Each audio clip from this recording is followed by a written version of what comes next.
Well, I'm really enjoying the Amazon Kindle Scribe that I recently received. And one of the things I've been wanting to do is share this device with you, let you know what I think about it, give you a whole ton of tips and tricks, but also let you know how I use it for my particular hobby, which is retro computing. Now, the things I'm going to share with you, of course, are focused on retro computing, but it would work with any hobby, any reader, anybody who's just looking for a better way to take in content on an e-ink device, and in this case specifically the brand new Amazon Kindle Scribe. Let's take a look at it.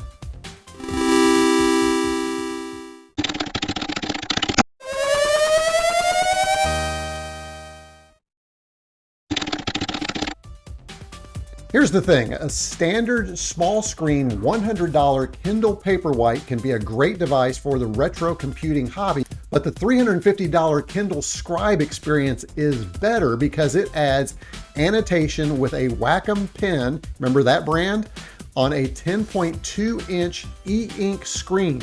Let's find out more about this device's hardware before I dig into how to use the Kindle Scribe. The Kindle Scribe's hardware specifications include a 7.7 by 9.0 by 0.22 inch form factor. It weighs about 15.3 ounces, and that screen, that e-ink screen, is a 10.2 inch 300 ppi glare-free 32 LCD backlit Paperwhite e-ink display. It's great both indoors and outdoors. The model I got is a 32 gigabyte model. 16 and 64 gigabyte models are available. The battery provides months of reading and weeks of writing use with power coming from a USB-C port. Connectivity includes Wi-Fi, so you can download content and access the Amazon store, Bluetooth for things such as a headset, and USB-C, which was, as I mentioned earlier, used to charge the device, but also to access the internal storage. There is a power button on the side. A short press will suspend the Kindle and display the title screen of the most recently read book, or long press to restart or turn the screen off completely.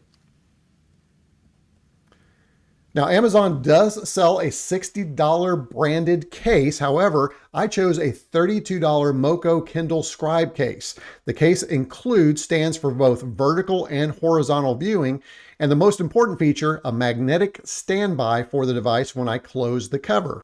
I also opted for the premium pen, which is 6.4 inches long, weighs about a half an ounce, and includes these wonderful replacement tips. So that's the hardware. Let's find out what document formats the Kindle supports. Now, I've not tried all of these, but in the documentation, Amazon suggests that the Kindle supports, of course, Kindle books, PDF files with adjustable layout format for some PDF files, Microsoft Word documents, text, RTF, and HTML text documents, PNG, GIF, JPEG, and BMP image files, and EPUB documents imported using the Send to Kindle tools, which we'll talk about later. Now, image files and documents with color images will display, obviously, in black and white or in grayscale on the Kindle Scribe. However, moving documents to the Kindle doesn't convert them to black and white and grayscale. Now, let's talk more about the pen. So you use the pen to annotate ebooks, PDFs, and notebooks, and you can access the tools for the pen using the writing toolbar. As I mentioned, I purchased the premium metal pen that includes a customizable side button and an eraser. I find the pen comfortable and natural to use. The non-glare screen provides enough resistance on the pen tip to cause a slight drag, making the experience more pencil-like. And the pen's superpower is no battery. Unlike an iPad or other tablets, the Wacom pen technology doesn't require a power source. It's always ready, no cables, no charging, no muss, no fuss. It's fabulous. Now, let's look at how to use the pen and the annotation tools. You access the annotation tools via the writing toolbar.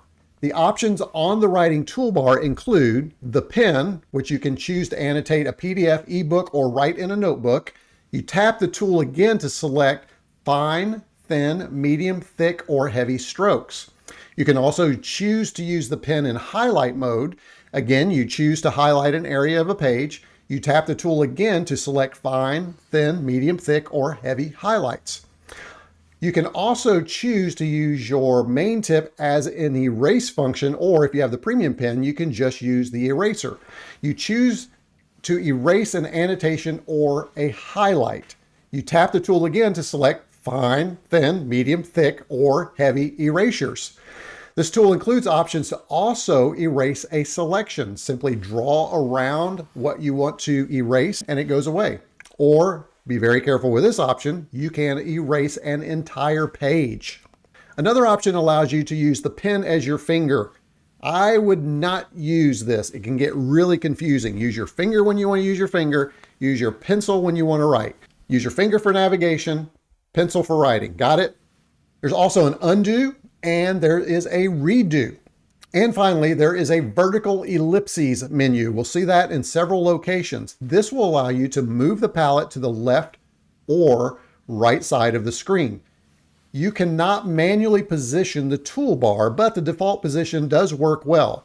The palm rejection, because of the use of the Wacom technology, is very impressive, folks. Unlike note-taking apps I have tried on the iPad, I never have rogue marks on my pages. Now that we know how to use the pen and annotation tools, let's learn about adding content to your e-library.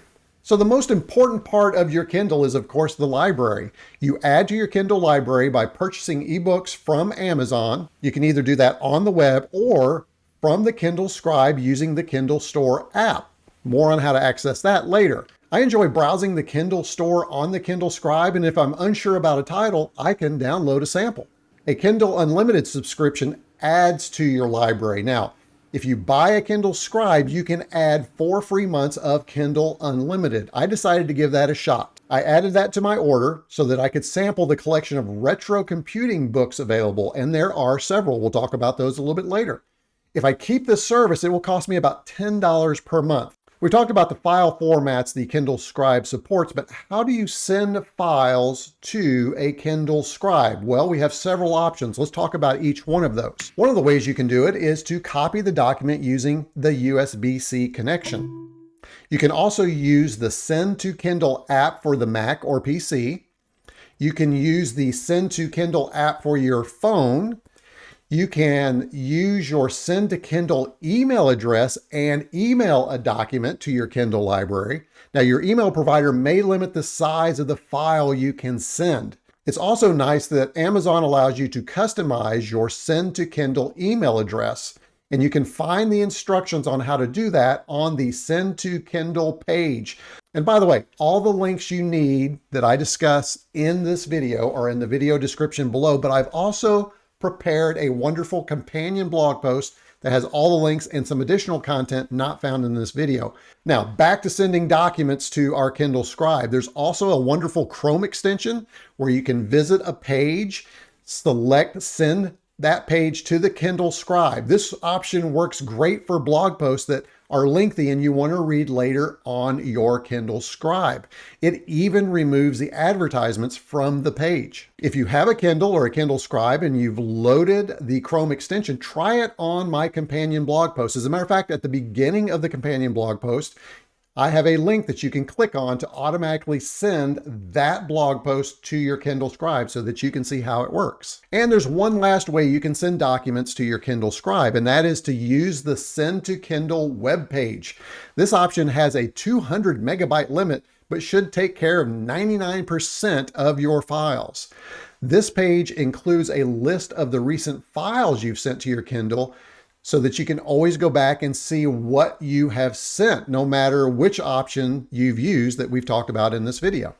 Now, I've shown you a lot of different ways to grow your library, and once you grow that library, you're going to want to try and find things a little bit easier. So there are some tools that we can use to manage and search for our content. Let's start with search. The Kindle user interface includes a search bar at the top of each main screen to help you find specific books or documents.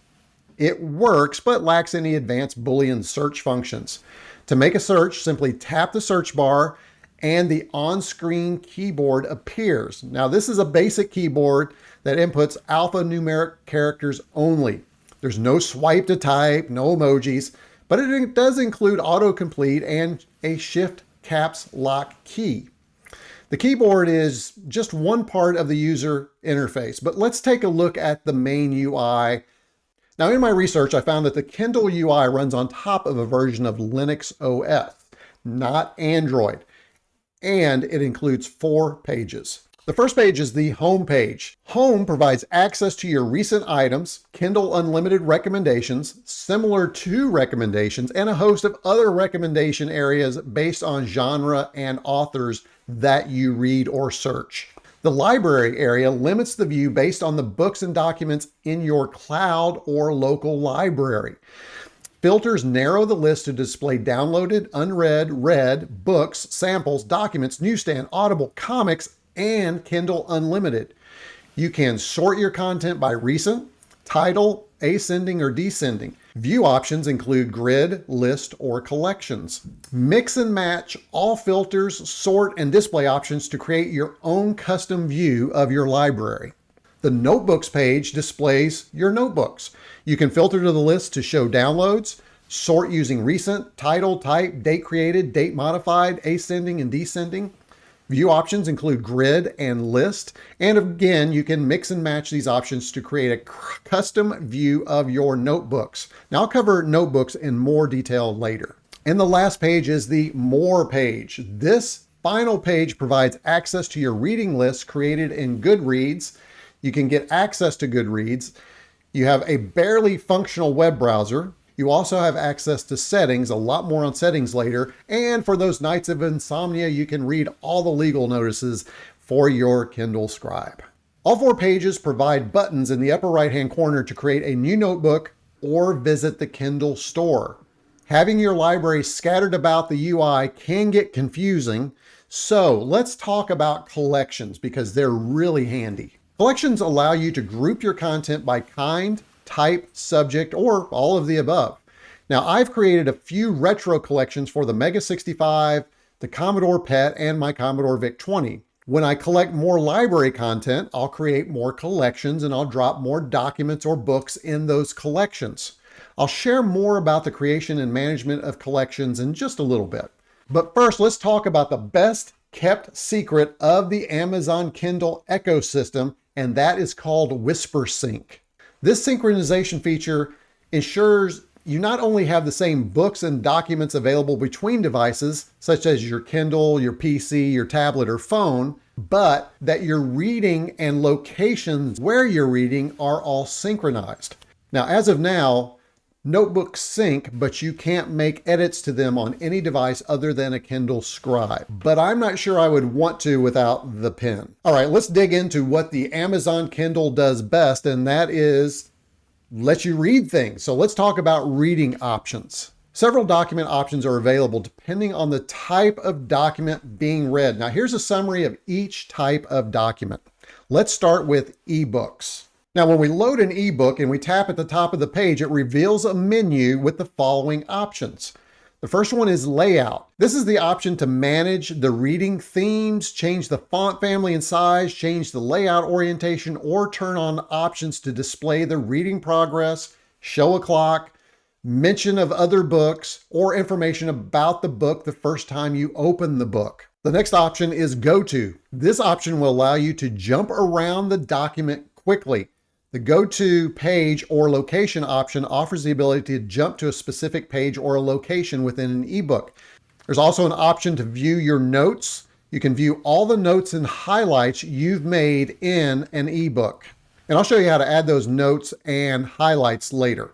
So bookmarks is another option that you have with your books. And just like a traditional bookmark that you place between pages, it allows you to mark a specific location in your ebook. There's also a share option. I'm going to spend a little more time on that later. There's also a search feature, which, like searching for documents, allows you to search within a document to find specific text in the ebook, or you can also search for your notes and highlights.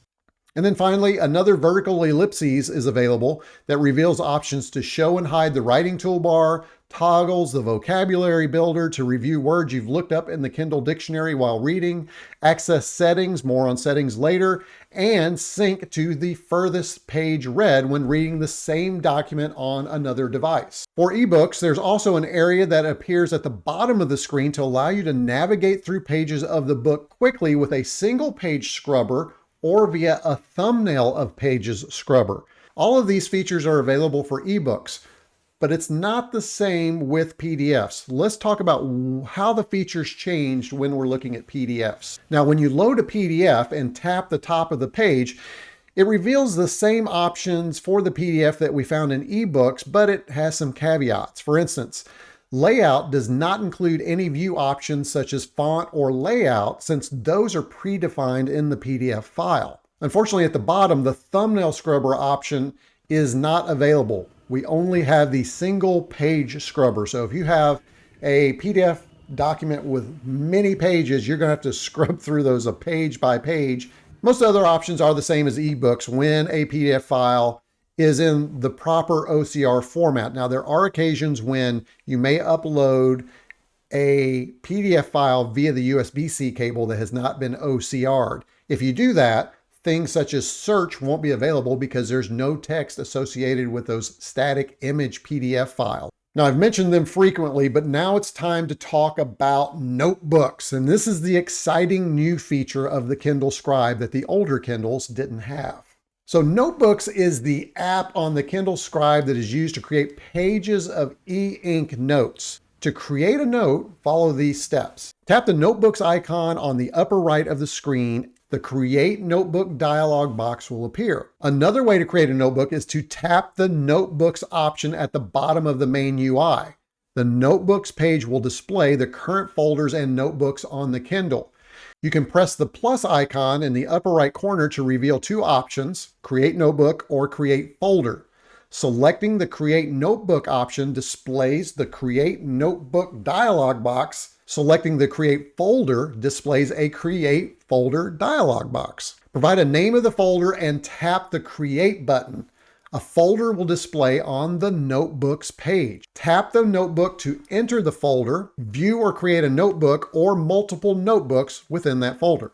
If you use the Create Notebook option, it will display the Create Notebook dialog box. Give the notebook a name and then choose from one of 18 different templates, from a line page to a blank page to a storyboard. The Kindle Scribe includes some very useful templates, and I can't think of any others I would include at the moment. Once you create a notebook, the Kindle will display it automatically. Use the pen to capture your ideas, thoughts, and notes. Once you create a notebook, you have additional options when you tap the vertical ellipses button under the notebook. And those options include open, rename to rename the notebook, move the notebook to another folder, remove the download from the Kindle Scribe but maintain it in the cloud, or permanently delete, which will delete the local and cloud copy of the notebook. Use at your own risk. Be careful, there is no undo. And then finally, we have a share option, which we will talk more about sharing, as I mentioned earlier, later. Hey, create as many notebooks as you like. With free cloud storage and the ability to move notebooks off and back on the device, you're not likely to run out of space for your retro computing notes. Now, I've danced all around sharing. Let's talk about sharing information and documents from the Kindle Scribe to other places. There are several ways to share information from the Kindle to other devices or services. Here's a breakdown by the type of document. Let's first talk about ebooks. You can use the share option to send a highlighted quote to Goodreads. Not sure what Goodreads is? Not a problem. Not many people are. It's a service provided by Amazon, designed as a social media for readers. Now, at first, this may seem like a limitation, but you can add a handwritten or text note using the note tool, and afterwards send a PDF to your account email address, or up to 5 individual email accounts using the Share via Email page. Now, here's a bummer. As of firmware 5.16.1, on the Kindle Scribe, there is no screen capture Now, obviously, Amazon doesn't want you sending entire ebooks or sharing those with other folks. However, there is not that limitation for PDF files. Use the share option to send the entire PDF file, complete with notes and annotations, to your account email address, or again, up to 5 individual email accounts using the share via email page. Now, these are not great options, but with a few more steps, once you get either those notes annotation or that annotated PDF to your other device, you can get almost any content out of the Kindle to another device or to another service such as Google Drive or Twitter. I've shared a lot of information about how to read and write, but you can customize your Kindle Scribe using settings. And the Kindle Scribe manages the settings through the settings page, and it comes complete with options to customize your experience. Settings include managing your account. You can give your Kindle Scribe a unique name, add your own personal information in case you lose your Kindle and somebody else finds it, manage your Goodreads account, deregister the device to recycle or give to someone else, or you can view your send to Kindle email address in case you've forgotten what that is. You can also manage your adult household sharing of purchased content using the household and family library options. You have settings to manage your Wi-Fi and Bluetooth connections for headsets, for instance, for audio, or to connect to other Wi-Fi devices when you're traveling about so that you can download content. Now, unfortunately, you can't currently connect to the file system via Bluetooth or Wi-Fi. You have to use that USB-C cable. Sure would be nice if we could do some file transfers either via Wi-Fi or Bluetooth. Other settings include device options that let you toggle the display cover of the current document or book being read, view the device information, manage display settings such as standard or large UI. You can change the screen warmth schedule to reduce blue light in the evening hours, and toggle night light to decrease the screen brightness over time and allow your eyes to adjust. You can set a device passcode. You can restart the Kindle. You can reset the Kindle to its original settings. You can view advanced settings such as time, home, and library view options. You can also toggle Whispersync, turn on Power Saver to conserve the battery, and you can toggle sharing of privacy information and manage device storage. There's also settings for the pen. If you have a premium pen like I have, you can change the default action for the pen shortcut button on the side to either highlight, erase, or add a sticky note. Book and notebook options in the settings include toggle page refresh with every page turn, but that will burn your battery, and turn on and off the vocabulary builder, which is kind of a neat tool to help you learn words as you read. Language and dictionaries are available to change the language of your Kindle, but you can also add additional dictionaries so that when you search for a word, you can get different definitions of words based on the dictionary you want to use. There's an accessibility setting that allows you to toggle the voice view screen reader. You can also change the display size, as we talked about earlier, and then you can invert black and white if you need that kind of accessibility. Now, in the parental control settings, you can set restrictions for the Kindle's web browser, which it's not great anyway, so you're probably not going to need to do much there. You can set your controls for the Kindle store. You can set the cloud and Whispersync, and you can set your parental controls for Goodreads. Now, these options will require the use of a pen on the Kindle Scribe, so you'll have to set that up first. And then there's a settings area called Help and User's Guide. Hidden in this area is a quick start guide, a full user's guide, an interactive tutorial, and there's even a way that you can get technical support from Amazon using their contact page. And finally, there is the vertical ellipses again option, which allows you to update your Kindle Scribe, restart it, reset it, or display the device information. Now, you would think that that's all the settings. However, it is not. You can find additional settings by swiping down from the top of the Kindle to reveal an Android-like settings shade. And the shade options include airplane mode. I think we're all familiar with that. We can toggle Bluetooth, we can toggle dark mode, and this mode, much like the black and white accessibility, reverses the screen with the background black and the text white. It's great when you don't want to disturb the person beside you in a dark area, or you just find that that is easier on your eyes. There's also forcing Whispersync to push books, documents, and reading locations. If you want to access all the settings we've already talked about, there's an all settings button. There's an auto brightness setting that allows the Kindle to set the screen brightness based on the ambient light available. There's manual brightness to change the brightness level to your preference. And there's warmth, where you can change the warmth of the screen to reduce the amount of blue light so that in the later evening hours, it can help you get more relaxed so that you can sleep. Whew, that's a complete collection of settings. While the Kindle Scribe itself provides tools to manage the library collections and notebooks, there are several online tools that will make your Kindle Scribe experience even better and easier. To use the Kindle Scribe tools online, you have to first go to the Kindle's digital content page, link in the video description and companion blog post. On this page are the following areas: books, where you can view, deliver, return, or remove books from a device. A more selection includes advanced options such as clear furthest page read, read online, or you can gift a book. Newspapers allows you to manage your newspaper subscriptions. Magazine does the same with magazines. There's also a curiosity. It's called blogs. Amazon once tried to help bloggers monetize their content. This is a legacy feature and is no longer available for new content. There's audiobooks, where you can manage your Audible library. Yes, you can play your Audible books on your Kindle Scribe using a Bluetooth headset. There's an apps page where you can manage your app purchases. There are no apps available for the Kindle Scribe. This would be used for your Kindle Fire, for instance. There's also videos. The Kindle Scribe does not support videos. This again would be for a Kindle Fire, the color tablet version of the Kindle.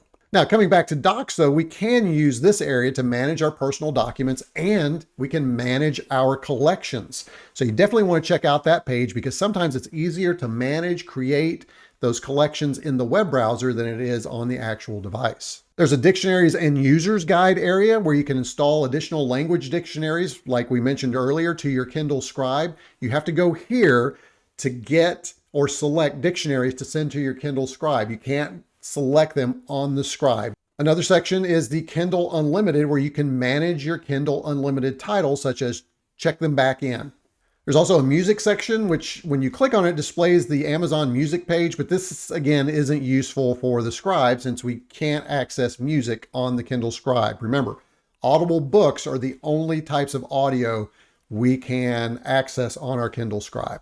And then if we look at the bottom, we're going to find all of our collections. We can click on a collection to view that collection and manage those collections. All right, we're getting down to the end. The last thing I want to talk about before we roll into the conclusion of this video is I want to talk about that USB-C connection to a computer. There's some unique things that we can do with that. The Kindle Scribe includes a USB-C cable that does more than charge the device. Options available when you connect the Kindle Scribe to a computer include: you can add fonts. You can drop an OTF or TTF font file inside the fonts folder to install custom reading fonts. That's pretty cool. I love Source Sans Pro as a reading font. I've dropped that into the fonts folder, selected it, and now that's my default font for ebooks. Remember, you can't set those for PDF files. Those are baked into the PDF file. Now, once we plug the Kindle Scribe into a computer, then we have access to the internal file system where we can manage files. We can do things like delete, organize, and add files to the Kindle by dragging and dropping. Hey, pro tip, on a Mac, press Shift Command period to reveal the hidden files on the Kindle Scribe file system. There's some unique things you can do there. I'm not going to get into it here, but remember, be very careful with this option. If you delete the wrong thing, you could, I wouldn't say brick your Kindle Scribe, but you may have to reset everything back. Now, the favorite thing that I like to do when I connect via USB-C is to upload files, especially large files, because you can overcome the size limits for the Send to Kindle app or the email transfer. Whatever that size file is, you can pretty much drag and drop it over. When you copy a PDF file, though, via USB-C, here's where it gets a little wonky. You cannot annotate or use the page thumbnail scrubber. It has to be processed through the Send to Kindle app, email, or app on phone or Mac or PC. Just dragging it over doesn't do anything. Evidently, there's something that needs to be done to that file so that we can annotate on it. Now, the online Send to Kindle gives you up to 200 megabyte file to send. That should take care of it for you. And then the last thing your USB-C cable does is it charges, or it tops off the Kindle's battery.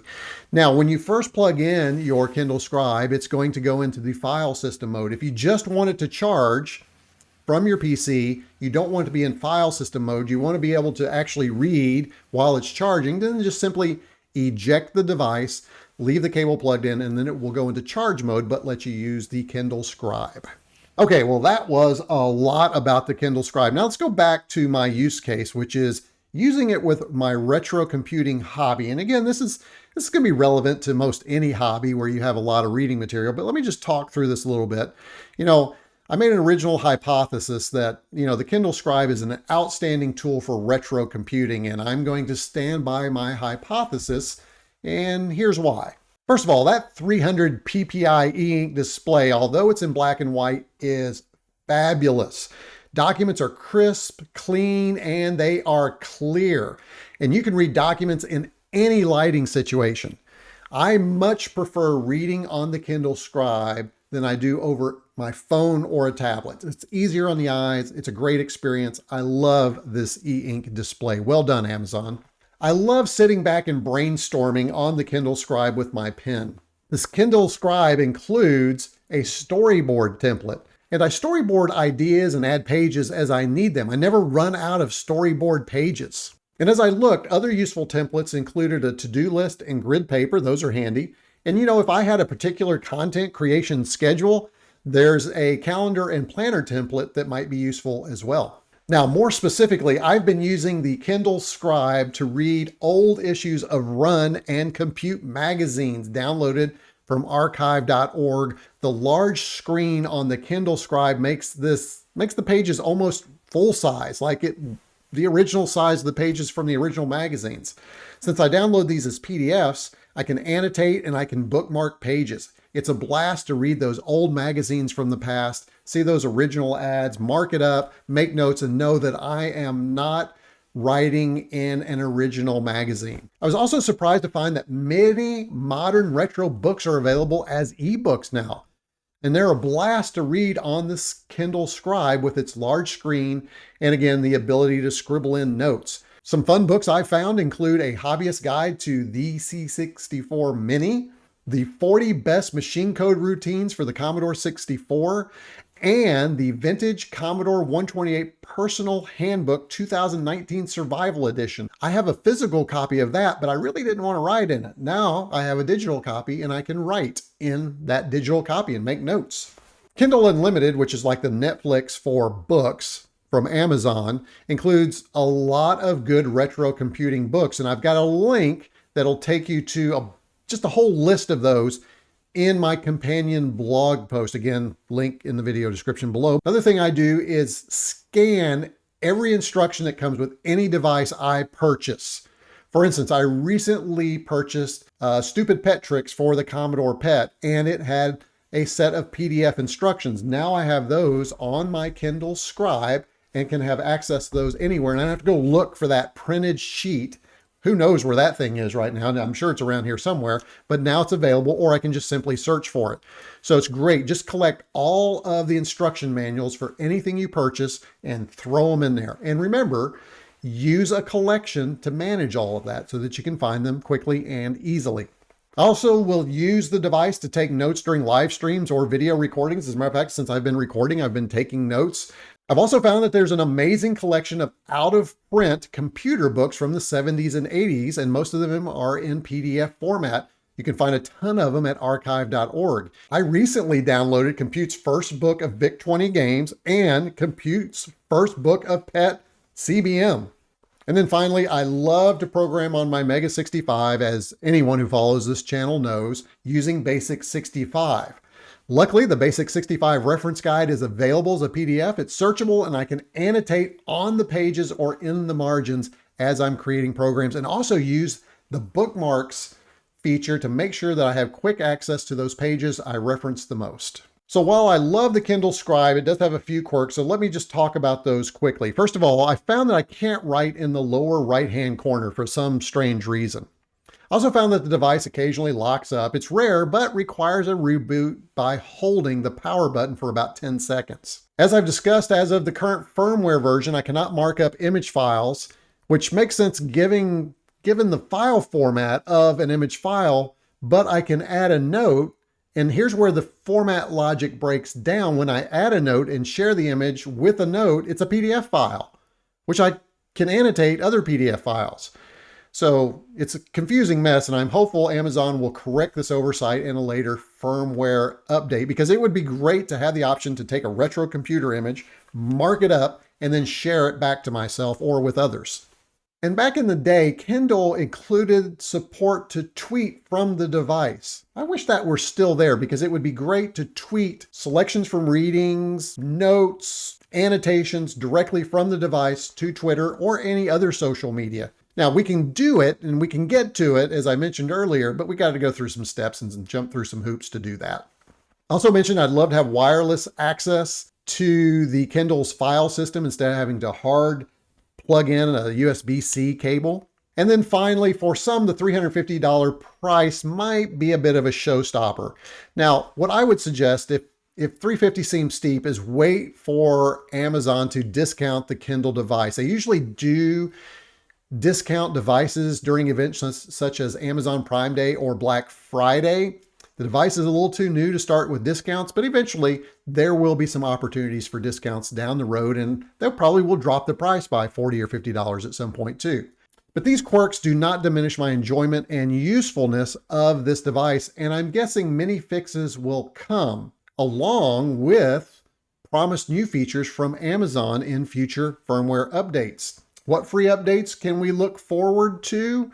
Well, as of now, we know Amazon plans to include more writing tools, including brush types, some copy and paste functionality, more options to organize pages within notebooks, and of course, we'll get performance and security upgrades. I'll be on the lookout for these new additions to the Kindle Scribe, so make sure you follow me on Twitter at @StephenCombs, or keep watching my blog, retrocombs.com, or subscribe to the channel down below, and I will try and update you when we learn about new features for the Kindle Scribe or updates.